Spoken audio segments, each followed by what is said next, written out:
Hello my fellow failures and welcome to episode 10 of Why I Suck at League, this episode featuring Volibear. I do apologize for the delay, but I'm back, and I've got an interesting one for you. So here are my runes and masteries. I'll just throw them up here and you guys can read them and go through them. I think these synergize best with Volibear's kit. The attack speed helps with his W and his clear time. And in this video, some strange things happened.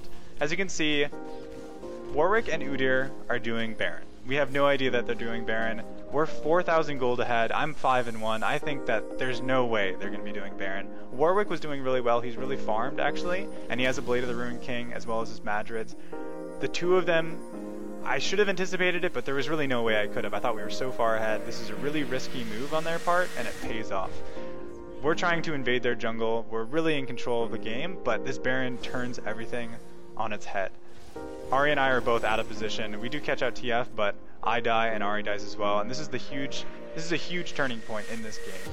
And what happens very often is that you'll get ahead and you'll think that there's no way you can lose, but this was an amazing play by them. This completely swung the momentum in their favor, but this is 7 minutes later in the game. They tried to do it again, we learned from it, and we picked up 2 of them. We're 5v3 now, pushing down mid. Ahri, for some reason, decides to split, and I do not realize that. I think, okay, I can go in on this TF.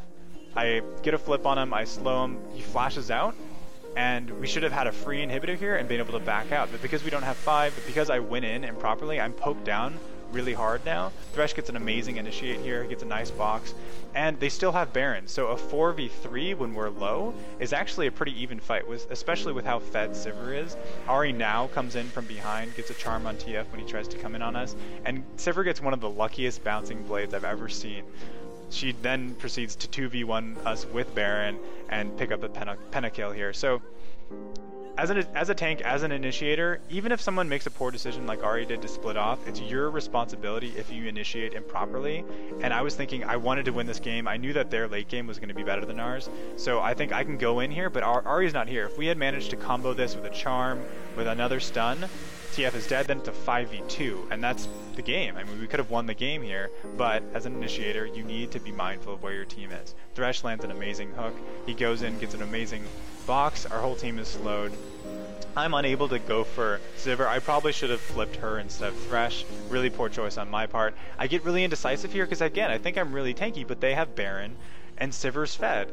And Kate gets caught out. TF ports in to try and kill Nami. Ahri finally comes in from behind, and again I initiate to go back in to kill TF, but Sivir, look at this bouncing blade. That is just crazy lucky, but also just, you know, great job on her part to realize how strong she was, to capitalize on our mistakes. I tried to dodge her boomerang blade there.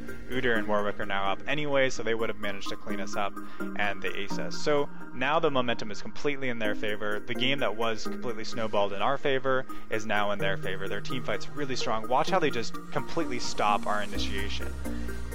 I am chunked down to a third of my health. Nami gets an amazing ultimate off though, and I think we should have just kited back. Thresh unfortunately pulls in Nami, and this is something that happens a lot. It's something completely unexpected will happen.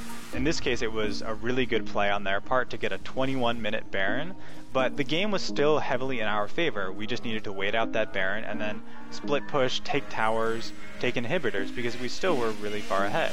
But I wanted to keep forcing team fights, and because of that, I would force a team fight when my team was out of position. And as a tank and initiator, you need to be able to manage when to go in and when not to, and I was doing a really bad job of that. So I hope you guys did learn something from my mistakes on when to initiate and when not to as a tank. If you liked it, hit the subscribe button, and I will see you next time.